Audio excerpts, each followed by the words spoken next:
We're live. So I call to order the Board of Zoning Appeals public meeting for Wednesday, June 11th, 2025. It's a little past 6 p.m. Sorry for being late. So for public hearing tonight, we have two projects on the agenda. Project number one is project number 00604. There's one area variance for this project, area variance number 0195. The property address is 1531 Trinity Place. The applicant is Trinity Alliance of the Capital Region Incorporated. The zoning district is mixed-use neighborhood edge. The proposal is new construction of an over 20,465 square feet, two-story building with full basement community center to expand the existing adjacent use. There will be additional major interior renovations of the Trinity Alliance facility. Specifically, the request is to allow for a 0-foot rear setback where the minimum required is 15 feet. With that, the applicant's here, if you can come up. And this is a returning application. So we've already met with you guys once previously.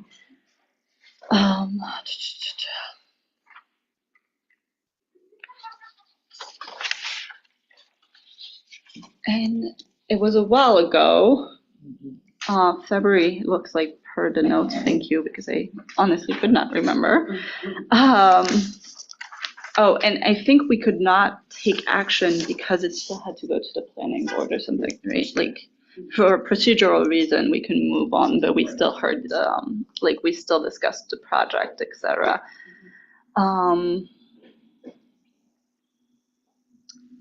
Okay.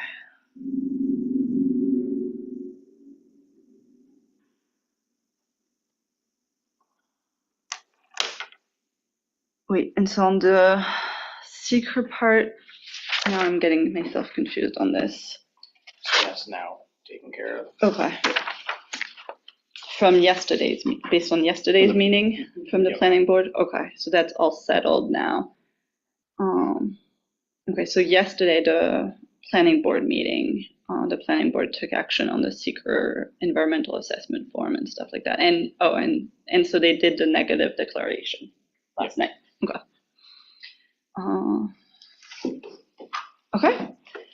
I think with that said, I don't know if there's anything you guys feel like needs to be updated, or I don't honestly, I don't think there were a lot of questions or issues, or like, you know, sometimes people come back because we ask people to go back for additional information. But if I remember correctly, I don't think that was the case here. It was mostly because of the procedural stuff that we can take action. The last time you were here, Do you want to take the motion? yeah, I think so. Unless, let's just give a minute. Do you have anything to add? No, we had just updated these slides that revised site plans.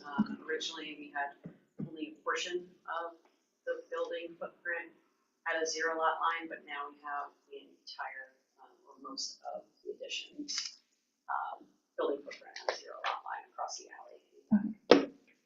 And that's really the only update. Okay. So before, some of it was closer to code. Not all of it is definitely a little bit further back. Okay. It still exceeded the 15-foot setback. I think it was at like 7 to 9 feet. Okay. It was, the building was square, and then said we, to make up for some egress stair and fire pump space, we canceled it to just align with the current building on the back of the bottom line. Okay.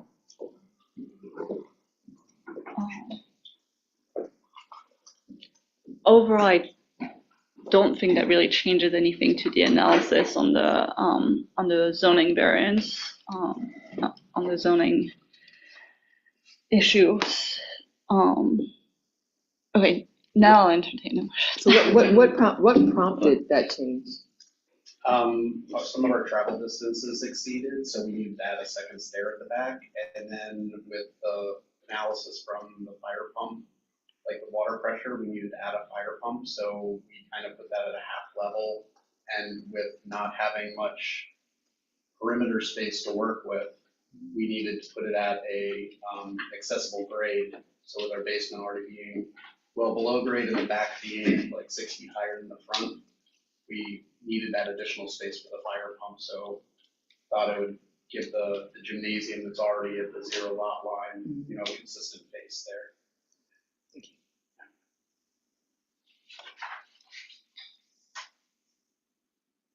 I move that we approve the area variance 195. Second? Jalissa, how do you vote? Yes. Marta? Yes. Serena? Yes.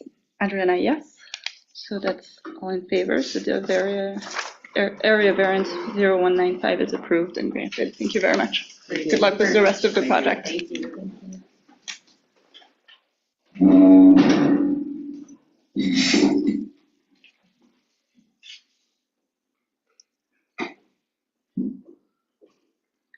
Okay.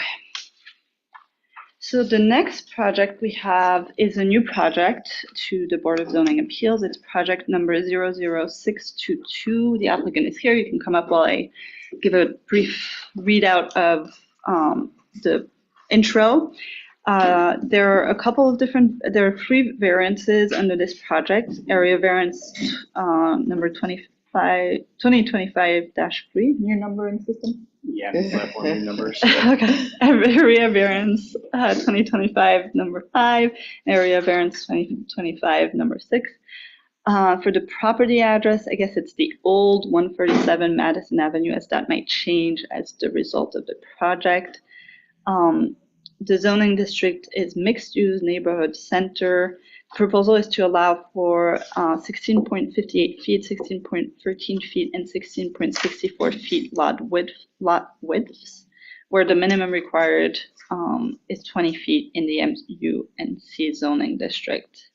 And from there, I guess I'll let you kind of give us a rundown of the application and the request. Yeah, so it's on Madison Ave. It's currently 3 row houses, I guess you want to call it row houses. Yeah, there it is. So what I'm proposing is, or what I'm asking is to just separate them into 1, 2, and 3. Right now it's all 1. I fell short on the width. I think it needed to be 20 feet, and they're only about 16-ish feet, plus or minus. So I'm a few feet short.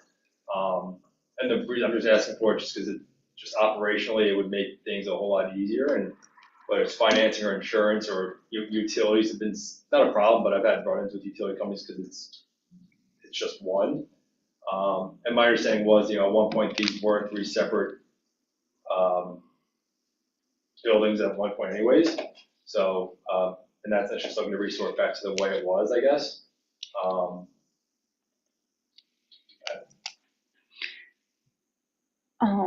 Maybe we'll go through the whole thing and through the Sure. characters, but I have a preliminary question, I guess, just for my clarity. Sure. So really, right now, as it currently is set up, the property, it's one property for those 3 kind of separate, but not like currently it's one property, and so currently it's about 48 inches wide, which meets the code. And so by subdividing them into 3, that's where we get into this issue of like Correct. the width of each of them. Correct. Okay.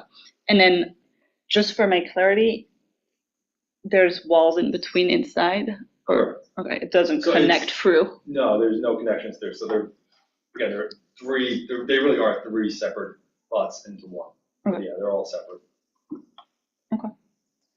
And I guess I have a question for you, Abby. I don't know if you know, but like, I guess is the 20 feet width a new requirement from the new USDO, or like, I guess I'm trying to figure out if when it used to already be subdivided, was that to code the width or?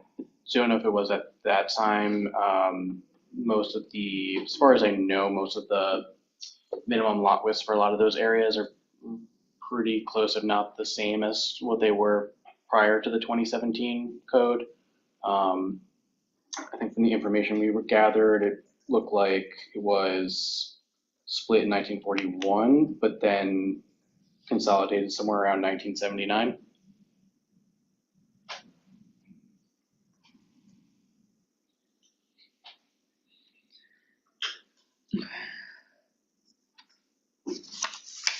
And do you know when these buildings were built? 1900s, Yeah. early and mid 1800s. Are people living in the buildings right now?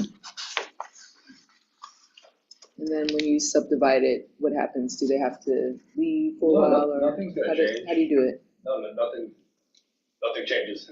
Really? Yeah, no, nothing, they're not gonna be affected. Yeah, but what's the, I think just one question, like, what's the logistical effect of this change? Like, right, are walls being blown out to create the space between the three buildings? Like, how are you affecting the change from one building to three? How am I affecting? Right, like usually, right, if this was one line, it would be demolished, or you would blow down walls No, or something I'm not to. changing anything physically, I'm not changing anything, period. I'm just asking to separate them to three individual buildings. People living there aren't gonna be affected. They're not even gonna know, Okay. realistically. It's just a So legal this is subdivision. a legal subdivision, I think that's. So the it's question. really, like, it's not gonna change the neighborhood. No one's even gonna really know, like, to be honest, it's that minimal. So it's a paper subdivision, that's The what it's being. lot lines would essentially follow the walls of the building that separate them, so there'd be They're no already physical there. change. On one, like, you could. Okay, that was the confusion, so there's not like a demolition. Yeah, so like, or- they're already, yeah, no. Okay, because that would have led me to questions about No, that space would be a- between the buildings. Yeah. No, I don't have. Okay. And I think you mentioned insurance and taxes, so I just want to clarify, effectively, this trigger management company would become three separate properties that have three separate distinct legal identities. Correct. Looks like they were built in 1894.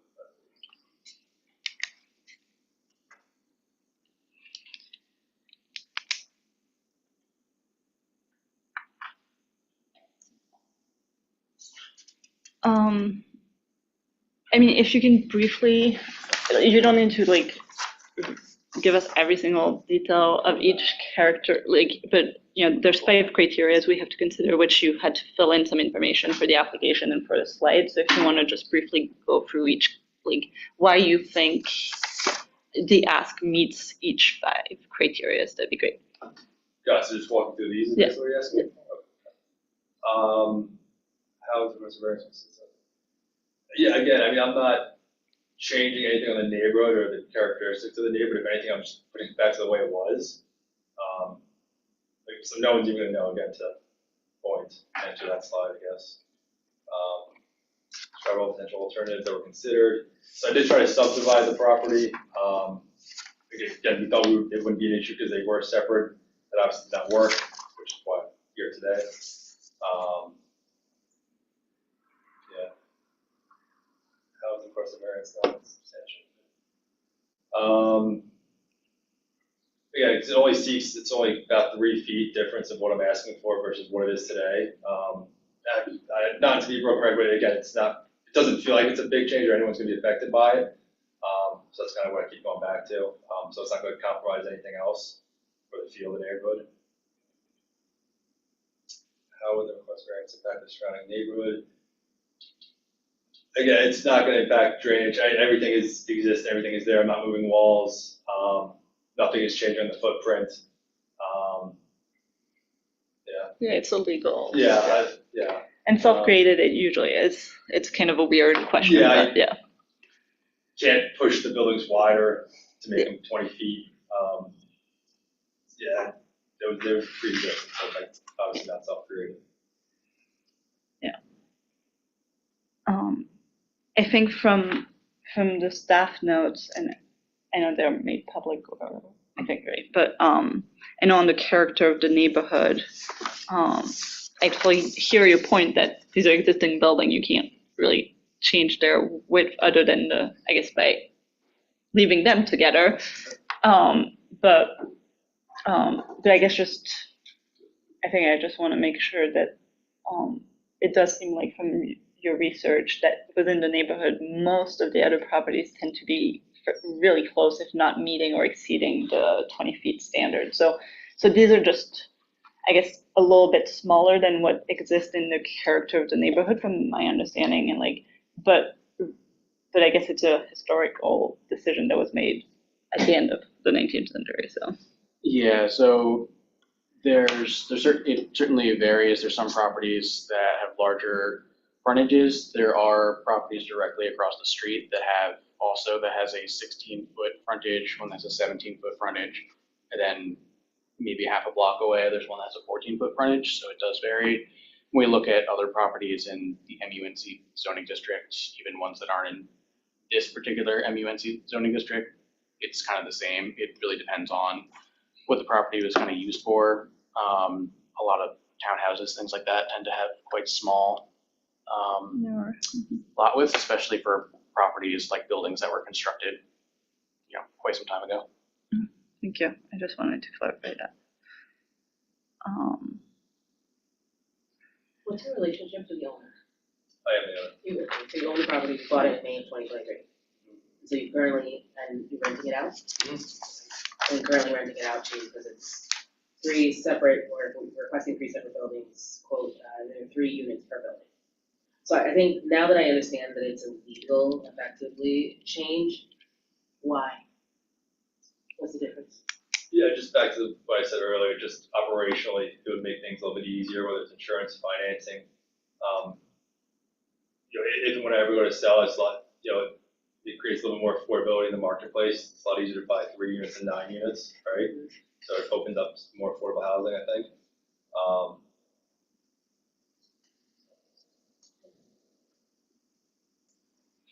Are you planning on doing substantial redevelopment? What do you consider like substantial redevelopment? Because if you were, right, 'cause there's like the inclusionary zoning set aside that is triggered if you're doing substantial if it's new development or substantial redevelopment. But I don't know if actually 9 So units. just to clarify, I'm not doing like any redevelopment. Like that's no, I wouldn't do any redevelopment here. That's not the intentions. No. Whether I get approved or not, that's no, I don't have intentions. That threshold is 20 units, so it wouldn't apply. Okay. And you said that you tried to subdivide, but that did not work. What do you mean by that? Give us a little bit more detail. So I hired an architect, Hirschberg, I think they're an architectural firm. And they attempted to subdivide it. We thought, I spent some money on it too, which is unfortunate. We thought we'd have no problem getting approved since it was already separated at one point. And that was it. I wasn't too involved other than hiring them. That application comes to us to review, and we look to make sure it meets all the dimensional requirements and everything. When it's identified that it's not, it's essentially denied and then referred to the BZA if they want to appeal it in order to be able to make the lot modification. Okay. So the subdivision is still in process, really, kind of, or Kind of on hold pending the determination here. Okay. Yeah. So if we grant a variance, then he no longer has to go through the process of modifying the lots in that way? By No, it would subdividing just be able to continue through that process. We basically he needs had the to variance to deny it or subdivide? put it on hold until the determination is made on the variance. Because if the variance is approved, then you can continue with making the lot modification, we could approve it. If the variance were to be denied, then we would just formally deny and close the lot modification proposal. Thank you. Yeah, it makes sense, because in order to subdivide, there needs to be something that supports the legality of the width of the buildings to the code. Okay. Everything that comes before you guys has to have been rejected by the planning department at some point. Yes.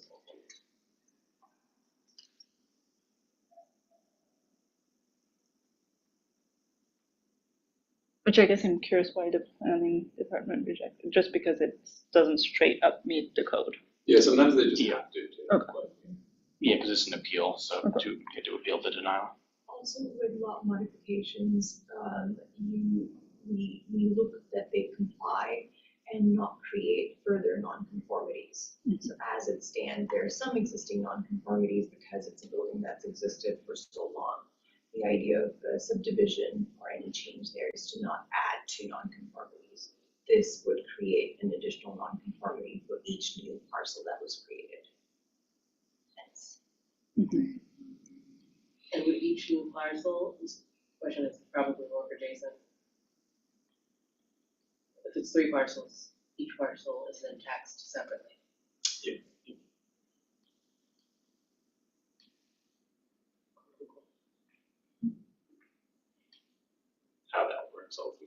more of a Trey question.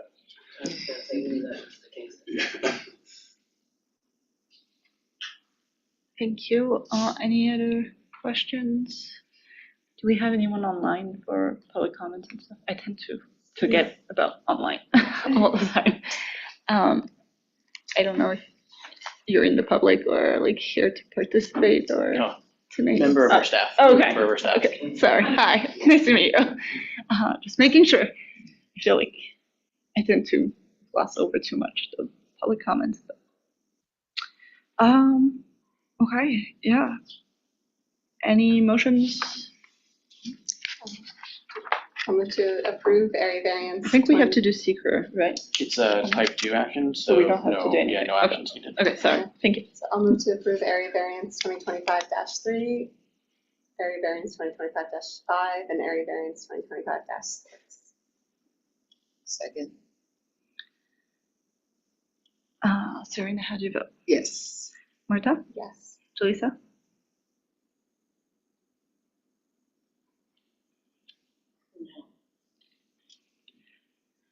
And I vote yes, so that gives you, the motion is approved and granted. And yeah, thank you. Thank you. So staff will just follow up with you on the procedures for how to move the application along. Okay, so I'll wait to hear from you guys then, Yep. for next steps. Yep. Thank you guys. Have a Have a good good night. Take care.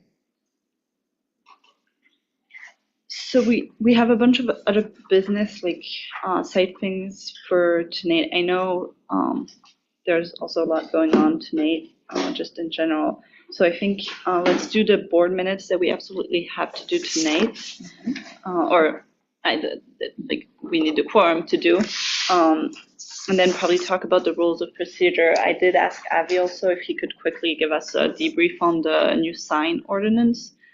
If anyone needs to leave, I think, that'd be, we don't need a quorum for that. So probably same thing on the rules of procedure, kind of, although, like, I guess if we're, like, for discussion, we probably don't need a quorum. If there's be any action on the rules of procedures, then we would need a quorum, but. I don't anticipate we approve. Okay, yeah. I move that we approve the March 2025 events. Second. Serena, how do you vote? Yes. Marta? Yes. Jaleesa? Yes. Adriana, yes. Okay, so the rules of procedure, and I guess just before, like, I know I had some comments, Jaleesa had some comments, I believe, like, and I know there's been individual comments back and forth with the planning board and council. Point of order. Do we need to stay in the meeting for this discussion? I guess if we're gonna take any action, in case we decide to, which I guess I'm not sure how you feel like we should proceed with any potential edits, I guess, to this, or like. Honestly, like, if you guys just want to talk about it, like, I know you two had similar comments about the recusal. We thing. did not You can- talk to each other about that. Yeah, no, I know. But, I think for the purposes of like, if we're just having a discussion, and I think we wouldn't take any action, then I think it would be appropriate to end the meeting, since it is a discussion on our internal procedures. I don't think we need to go into an executive, session for that, but I also think that's not a meeting. And I would, I I think. mean, I guess because it's board business and stuff. I mean, there's don't no think harm. Generally, but that's up to you guys. I don't think it's a huge difference either way. I don't know that anyone would be upset if we ended to discuss this. I will defer to the chair. I think it's okay to just stay in the meeting. If anyone does need to go as well, like, the two of you need to leave and we lose quorum, and adjournment can happen with any number of people. You don't actually need quorum to adjourn the meeting. So we had that issue with the planning board, someone recently looked into that. We're all good there, so that was a concern. I need to find my notes, which. Martha, do you have a comment on it? No. Okay, I thought you. I may have to leave before the sign update. unfortunately. I mean, if people feel we should do it the other way, you want to do sign first and do this after, that's fine too. But we're also wasting time talking about how we should do this. Should we have, should Paige, for like the rules of procedure stuff? I'm happy to wait. I have no We're not qualms if we do it tonight. If you guys want to just give me some comments, I could revise the draft for the next meeting. You can go over it with Paige here too. Whatever you guys prefer. There's no- Find my notes. Well, now I'm wondering about Paige for both items, actually. Like, on both the sign ordinance and this. So are we voting on the sign ordinance? Or No, is he it's just giving us more, some it's information? more informational. Right, so I but- think we can get the information. Okay. Happy to wait on this though, if you guys want. If that's better. Absolutely not. If you don't mind, can I go through my Yeah. notes on the, Yeah. so what you call it, they're really quick, or rather, I'm flagging them really quickly. There are a couple things, one specific thing, that I have a serious issue, section 13.6.2, so that's what I'm gonna start with. I understand the need for, rules around recusal and trying to maintain quorum.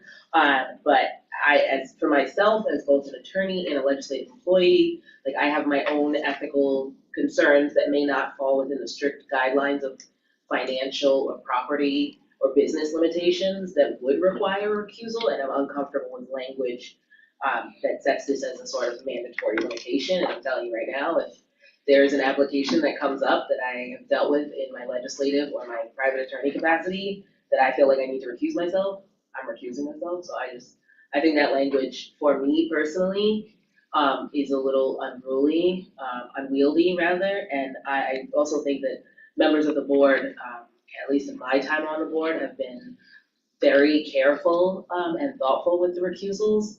And I haven't seen any sort of frivolous recusals. And so I think that rule is unnecessary limiting.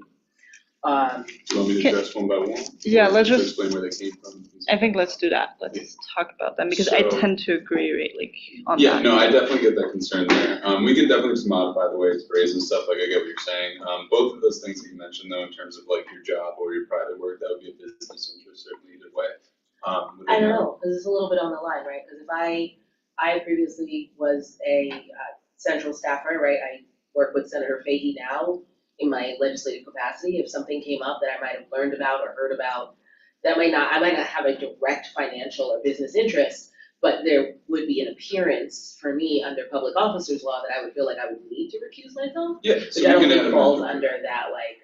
Yeah, this is just sample language from NICOM's like copies of rules of procedure. So this is how like a lot of boards do it. But we can add just some language to say personal like.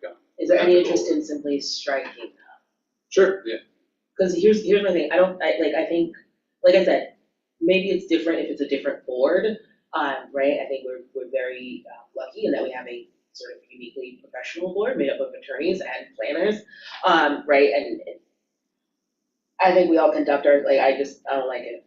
Sorry, I gotta better on something. Maybe we could tie it to the laws and stuff, instead So of that's like, where it comes from, yeah. Or can we just, maybe it's the may only, like, something like board members should, be discretionary when, I don't like limiting language. I think it limits the ability of each individual board We member to change make it a to decision. board members should recuse themselves from matters with which they have a financial or business interest, which leaves it open to anything else essentially. It's just in there as a general guide. Because I think ultimately what's I like that important better. to realize with these rules is, I mean, like, they're not binding at all. Like ultimately for these rules to be binding on you guys, it would have to be passed by the common council. Which that would be a. once we adopted them, I think they're binding.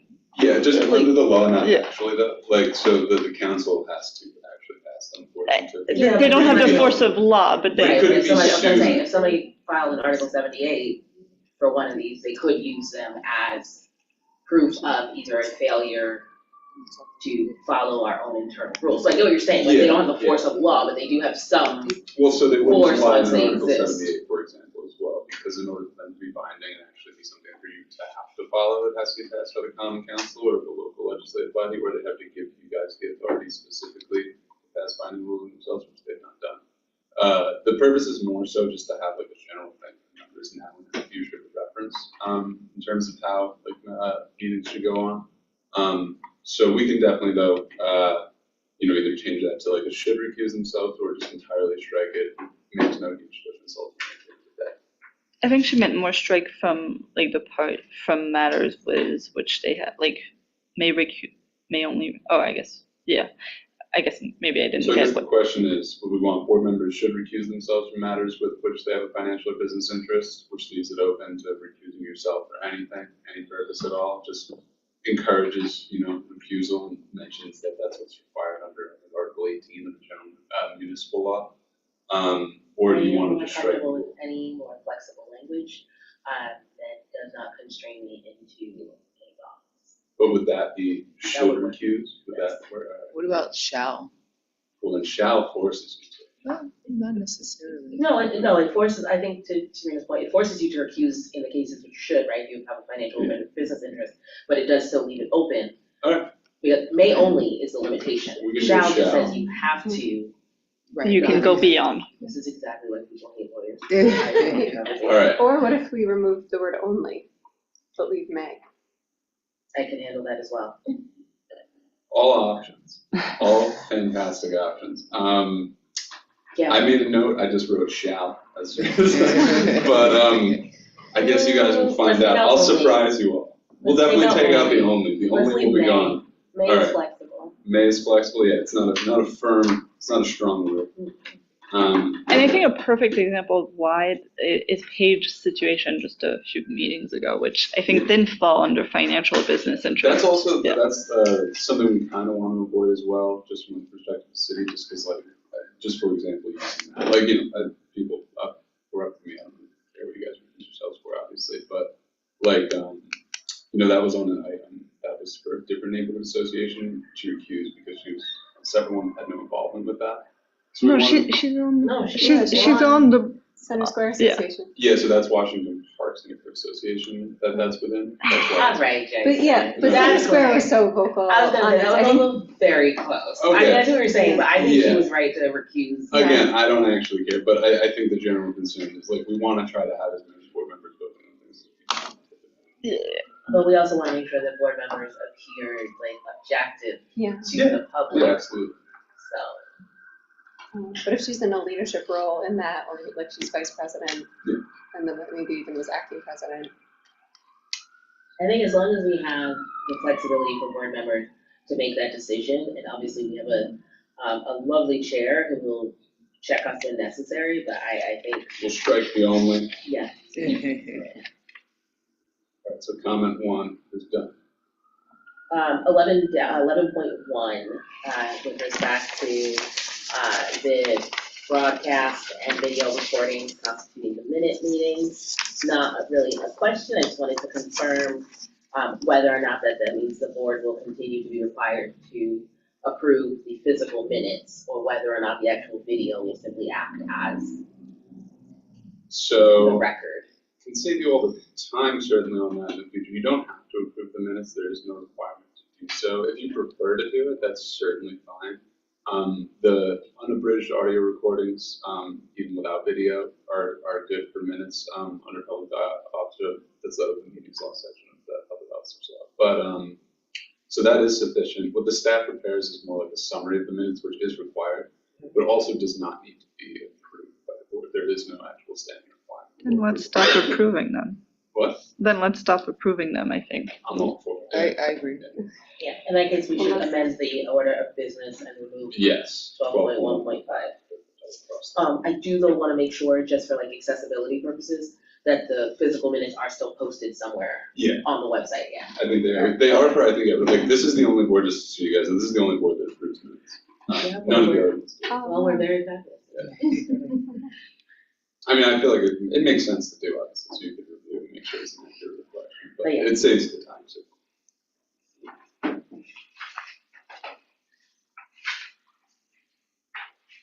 Apologies, Jason, I was running out of the office. I did not grab my laptop. I have your comments if you want to pull them up on my laptop. Yeah, I also don't have. Cause I got them here, just taking it. Oh. Did you find yours? 10.4.2. I have his responses, I guess. But so from there. What number? 10.4.2. Yeah, with respect to voting, I think, I'm just wondering, is there going to be a catch-all? Right, it constrains you to make a decision within 62 days. It doesn't seem to leave room for those situations where we hold off on making a decision or we push things off for whatever reason. And I feel like there should be at least a catch-all where if the reason that a vote didn't happen is not due to any issue on the part of the applicant. There's a process for that, right? Like, because when we table it, it keeps it open. Correct. And it doesn't The start the clock. 62 days is a requirement in state law. So we Okay. can't actually change that. Does the But it- 62 days, The clock like, starts does the from, clock, right, when does it start? When the hearing closes. So if it's like deferred, So we table, kept table, open, the it's hearing still, hasn't closed. exactly, yeah. Cool, moving on. If determined that the application is complete. Gets a little weird sometimes, but that's like a kind of just addressed as it comes up. Because that's more just a note from state law and not something we really do too much about ultimately. You can certainly extend it though with consent of the applicant, things like that, which is not in here, so I'll make a note to add at least that line. Okay. 10.4. With respect to the makeup of the board required to vote for passage. And for the record, I did ask these questions in a single non-meeting email, so some of these Jason, or all of these Jason has already answered in some respects. I'm repeating for everybody else. My question was, and still kind of is, because I'm not sure that I'm clear on your answer, is what section of law requires, my understanding was that it was a majority of the total board membership eligible to vote on any particular matter, as opposed to a majority of the total board membership. I'm just trying to understand, right, if one member's absent, one's recused, like.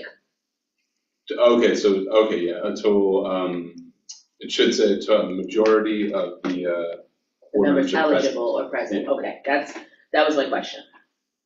Because we're obviously a smaller board, and I feel like we're always reliant on that 5, that 3, it could be. except that we don't have quorum, in practice, like, we don't have quorum without having 3, so. Yeah, So But we if you always have have a 3 majority. So if we have, like, if we're able to have a meeting, Yes. we have enough people to have, I mean, yeah, If I hear what you're If saying. everybody votes unanimously, if you have a Right. unanimous vote. If you have 3 people present and have quorum, but 2 people vote to approve, it would be approved, but it wouldn't be a majority of the total board. So Exactly. that would be like the situation Yeah. where that, I guess Yeah. that's correct. default denial. I have had enough of being a nerd, and I am done with my comments and your questions. I guess we could have taken them in the order, and I might take you up on pulling up the Word document I sent you, because on my phone, I can just pull up, like, I guess your responses, or you can I'm just tell sorry. me. I because did them in order of like which was most Yeah. problematic for me. I had something on the roll call, which I don't remember which section that had to do. I believe you asked if it was necessary. Oh, yeah. Yeah, It is not necessary. and where, but what section is that? I don't know. I don't even know where it specifically talks about the roll call, other than, I I'm guess, pulling up the email. is it just on 12.1.2, or I don't know. And I know that, and we can have a discussion about this, like, because I feel What's that? is it the roll call voting that I'm I'll like, watch the recording later. like, we're a small board. Like, I understand why I feel like this is a change we made because planning staff asked for us to start voting like that, but it feels really kind of heavy whenever I go, like, okay, so Serena, how do you vote? And like, Martha, how do you vote? And Delisa, how do you vote? Like, I feel like we could just all say, like, raise your hand and say yay, or like, I don't know. Yeah, It's- absolutely. I mean, we're a small enough board, like 5 people at the max, like, that it kind of feels like. So I think there's 2 roll call things. So there's roll call at the beginning. Sorry, what section did we do? It's the order Yeah, of I guess I business? did put that at order of business 12.1.2, Yes, we don't need roll call, that's more like a taking attendance type thing anyway. which I guess I don't do up there. We don't have to do, I think staff and myself do that anyway, just to make sure, like, Yeah. who's here. So that can be completely taken out. That's fine. And then, yeah, in terms of when you go through the voting, you kind of do that however you want. But there's enough people here that if someone I says mean, no, you're gonna hear. I feel like I want to have a conversation with you guys because it came out of planning. My Staff. recommendation is just sometimes when it's like unanimous and everything, then it's very clear. If it's not unanimous, then it does help to know who's voting what. I mean, staff, we can always go back and listen to the recording, but I think just for the public, And for them to kind of know No, I think what the another vote point is. is like, could we just do like, instead of having to go like individual, we just be like, anybody who votes, all in favor, aye, and then are there any no's? And then record the no's so that staff understands and knows. But like the individual feels like It's- really redundant. and really heavy. You can totally, that's how the plan board has to do it. Um, So you- I think another way of addressing this on the small board, and I think it doesn't need to be memorial. I don't know if it is this way of voting. I think it is somewhere else in here. I don't think it needs to be memorialized in this, and I think this is just an administrative concern, but that can just be discussed between chair and planning staff and stuff like that. Like another way of doing it that I can think of is just vote, and I can when I do the summary of it is granted for the benefit of the applicant, it is granted, I can just summarize again, like these 3 people voted yes and this person voted no or whatever, or this person recused themselves. Okay, and then the recusal, I had the same comment, so I think we're all set on this. Let me just double check my note on that, but I think it was basically the same thing. What are these other? Oh, yeah, 13. That's the next one, yeah. Okay. I also had a note on like 13.7 that like the recusal has to be or that to be disqualified from consideration of a matter, and that we have to record the reason for such disqualification on the record at the meeting. That makes sense. And in writing to the Office of Corporation Counsel kind of seems like that last part to me seemed unnecessary We and can totally burdensome. That's from the old Yeah. rules of procedure, which I don't exactly know when those are from, like 2019. And I don't think anyone does. Yeah.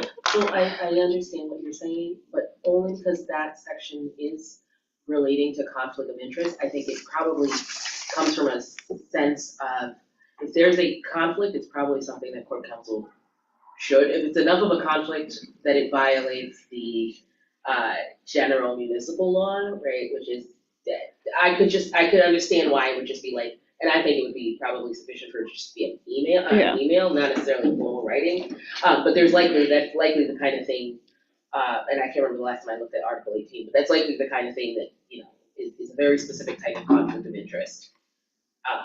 That it would probably And I be in guess the city's to interest the point of have the in writing. email, I think that's what happened with Paige, right? There was a back and forth between Paige and planning and yourself. I got an email from planning, which is sufficient. Yeah. Like it doesn't, I can take that part out just if the board member doesn't want email, because we all speak anyway. So it's like not like court counsel won't know. And there'll probably always be an attorney from court counsel at the meetings anyway too. So I don't know if it's the biggest deal that it's actually notified in writing. Okay. We can take that out. Thank you for letting me. 14.2. So 14.2, individuals wishing to speak during the public comment period must register at least 24 hours in advance of the meeting with planning staff in order to be heard. I kind of feel like in practice that rarely happens, then like sometimes people do like have a plan to attend and to speak, but I feel like it's very important that people can just show up to a meeting because they came with a friend and decide, what, I have my own personal thoughts that I want to share, and they need to be able to speak. And I know I can waive these things like as the chair during the meetings, but it just seems restrictive, and I feel like we want public participation as much as possible. We don't want to restrict it. Yeah, so I think the thinking there is more so that 99% of the time you would just waive it, but there are those times where to my memory, it hasn't really happened with this board since I've been here certainly, but for the planning board, for example, at least, there are some times when the room is overflowing, there's news cameras in there, and those are times when it's okay, you gotta curtail the public comment a little, or we'll be here until 11 p.m. or something like that. So it's more just to protect from that sort of thing. Because if people do want to be heard, they can sign up ahead of time. And if they do have serious comments, 24 hours in advance isn't that crazy. I still tend to think we should support spur of the moment. So which you absolutely can do. This just gives you the ability to say no and be able to fall back on this should the need arise. Any thoughts? Yeah, I guess. I hate having to do this, but I am gonna agree with core counsel, sorry. Just because, just, you know, from my own work, corralling large groups, obviously, we're not the most interesting board, which I love for us. But, you know, we are in a public building, it is after hours, you know, if anything ever did get interesting enough that we, you know, that the city needed to like, you know, limit or secure the building or whatever the case may be, like I do think there's a lot of good logistical reasons to know if there's a large group coming in, and I think we do still, and we do it all the time, have the ability to waive that if necessary. And I, you know, I think there's a lot of good logistical reasons. And I'm thinking, like you said, this doesn't happen often, but I think all of these rules come from a worst case scenario, and like, you know, if somebody like wakes up and wants to be really upset at like, I don't know, Trinity Place or something, and like 8,000 people wanna come in here, like, that's the kind of thing that like, I think we would all want to know and be prepared for. And so this is a common rule across the boards? Yeah, yeah. Okay. I think for you guys, right, you require. Yeah, I see the utility in the rule, and I don't know if any of you were present in 2019 when we did have a big case that came in here. It was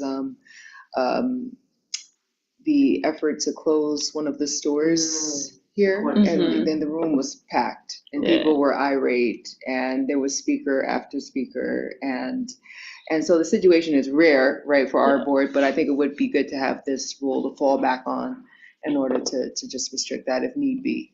And yeah, and you can waive it if I need be. disagree, but I'll be overruled. That it can stay, and I can just overrule it while I'm chair as much as I You want. just waive it. I just, you know, like I said, I just feel like we want people to engage and to participate, and we want people to be able to just show up at a meeting, finding out last minute, you know, that this meeting is. The people already do that. What? The people who do that already still gonna do that. Like, I don't think the rule necessarily acts to restrict anybody. The people who just show up are. Well, technically for this rule, if we followed it and applied it, like, they wouldn't be able to speak, like. Luckily, we have a chair who is likely never gonna follow it, but it's there just in case. Or who rather will waive it. And how does waiving work? Is it just a unilateral decision, or does the? So just like before, like what you did, like when the public comment screen pops up and there's no one on there, like you ask the room if there's anyone who wants to speak, if there's anyone online, if they say yes, you can so that's a waiver right there. Okay. It doesn't have to be like any formal. Yeah, see, that's Okay. pretty And instantaneous. it helps when we're staffing, there'll be people that will walk up like, oh, I didn't know that I had to sign, or do I have to sign? Can I still speak? And we'll inform them that, you know, it is at the discretion of the chair. When the time comes, we'll call on you, and I'll let the chair know. In my case, the planning board, or, you know, we'll let the chair know. And so we don't tell them they're not allowed to speak. We also tell them that most likely, yes, but it is at the discretion of the chair. They'll call on you. Yeah. If that helps as well. Yeah. And I know usually we tell people like sign up when you walk in, but I feel like sometimes people plan not to speak, and then as the meeting evolves, they're like, wait, actually I do want to speak, like I have some thoughts on this, and I feel like that's important too. But okay, my next one was just speakers in that same section, 14.7, speakers may not yield any time to another speaker. I also kind of felt like, and I hear that like it was a large heavy meeting, like, but same thing, like if someone is really in depth and has something really long and their friend wants to yield their time to them and they signed up and they like feel like the other person's covering it better, I think that's fine. Like Yeah, let them decide. We could strike that one entirely if you want, or. It's like, no, leave it. Waive as well. Like, So once again, considering the worst case scenario, right, if we get like 10 people in here and like they waive all their time to one person, if my math is correct, one person gets to speak for a half hour. And there are some people who I'm sure have much to say that is worthy of a half hour. And I think once more, if the chair. I'm all for democracy. If they want to do that, let them choose to do that and have the one person speak for 30 minutes. that's up to them to choose. Like, I don't know, like, what do we care? But we've Who's waived speaking? it before as Yeah. well, and yeah, so I remember there was someone in here who wanted to play music from outside the hi-fi, and Yeah. someone waived their time so he could play his Yeah. speaker, which we couldn't hear well. So I think you have the ability to waive. Yeah. Yeah. It's Okay. more just like, That's all I had. these Yeah. rules are kind of just there for like. Yeah, I for mean, if we guidance wanna and like reject to someone, we help can be like, structure. This is why we're doing it, it's just the rules, sorry. But odds are, 90% of the time, 99% of the time, this would not actually come into play. Yeah. They are just required for like, somewhere in open meetings law, it says you have to have the rules like kind of written and posted for public comment, otherwise they can kind of do whatever. Mhm. So it's just. No, it's important to have rules, and we appreciate the work you've done on updating them. It's nice to refresh them and force us to take a look at them and get a refresher on where we stand on those. That's all I had. I don't know. So are these being posted for public comment? I missed that. No, they're internal, right? Yeah, they're mostly, I wasn't planning on it. I No, mean, I'm just public- asking based on what you just said a couple seconds ago. No. Okay. I personally, public comment, that's you guys. Okay, we're Yeah. commenting. Okay, If the no, public you, wants to comment to me on it, they can call my office. no, Let me my, know. my comments were on exactly the two that you raised, 14.2 and 14.7, so we've addressed those. I don't have anything in addition to that. Thank you. Jason, I do have one more. Yeah. Just because I know that OML requires a lot more, and I'm just wondering if it's a general city position. There is nothing in here about video conferencing. The open meetings law was recently changed to allow, entities and bodies based on, of course, common council, blah, blah, blah, to do video conferencing, which usually has to be done per board and in advance. And so I'm just wondering generally, obviously this is a smaller board, pretty solid attendance, but I'm just wondering if there is any interest both from members on the board, but also generally if this is just like a general city policy for not utilizing the section of OML that allows for video conferencing. So it gets a little foggy if I remember correctly. I'd have to look to double check 100%, but I know, I think it's only in like emergency situations now that it can be used. Otherwise you have to be at a publicly disclosed location. So like if you're like, if you're caring for a loved one, like doing something like that, someone's sick, like it's a kid or like Yeah, whatever it may right, be. so that like You you can can pass totally rules, video conference for Yes. that. but you would need rules. My understanding, my recollection, I think it's OML 105 A or B, but you're right, that it's video conferencing typically specific to extraordinary circumstances. Yeah. But that even to take advantage of that the board would have to have that as part of their rules, which I believe would have to be reviewed. I can't remember the specific wording in the section, either by common council or corporation council. So I'm just wondering if there is any appetite and if that is something you could look into for us, assuming the chair would allow that. Because like I said, No, that makes you're sense. right, like the section is limited to extraordinary circumstances. But I think in the 99s and the 2000s, it would be really helpful to consider that and have that as an option. We haven't, knock on wood, haven't had that situation. But I think it is a state law, and I think the law still requires a specific number to be physically in person. And I also think it's a rule that could help with attendance issues, right? Because, sometimes there are extraordinary circumstances that people have been absent for, that they could be present just via the Zooms. Yeah, no, I will double check that, because I think, It's 34-4 in the city code. did that That's what sunset? they adopted. I The open meeting law section did not sunset, don't think so. like the state law section. Yeah, that one does in July of next year, It will definitely be extended. hypothetically. Yeah. I know. I don't know if there was a reason I didn't include, but I'll look and I'll throw some stuff into that too. And actually, it makes me think, is there mention that it's like the meetings are broadcasted and stuff like and posted? And I don't know if it's necessary, but maybe that should be mentioned somewhere. There is the mention about like the minutes of the recorded meetings, the unabridged recordings of the meetings constituting the minutes. I don't know if there's a specific mention, but we can also throw something in. Maybe like in a section where we introduce how the meeting works, that like the meetings are publicly recorded, just to mention Yeah. it and like, Broadcast and record and all that. thank you. Sorry, last comment. Sorry, I'm also simultaneously keeping an eye on session. This is less of a question, more of a comment. I know that we had a conversation, I think offline, about the fact that a lot of us are on expired terms. Right. Part of the reason that we're not, that the, common council isn't moving forward right now is because of the impending election. And so I just wanna dot that and just say, as much as I love these rules, great job, I also would question a board that is made up of primarily, if not all, expired members, voting on, rules of procedure. It's not like they can't be amended, I just as like a vibe, I just wanna pop that on a wall for some consideration. I mean, I still vote to approve, I just, if the reason we're not being renewed is for respect of whatever the future may look like, I would posit that maybe something like this might also be something. Let's just do it though. Sometimes things move slower. Crap. Yeah. Let's hand this out. Oh, I have a So- question about the guidelines for public participation. When we're Yeah. talking about the time limits for speakers, should we add something here about how common council people can speak for 6 minutes? Yes, we can do it. 6 minutes. Right? Is Yeah, that tends to be the general rule of thumb. They They get should like give double you time. less though. They have to say it all in 30 seconds. Right. Alright, I will throw that in there. Is that everything on this?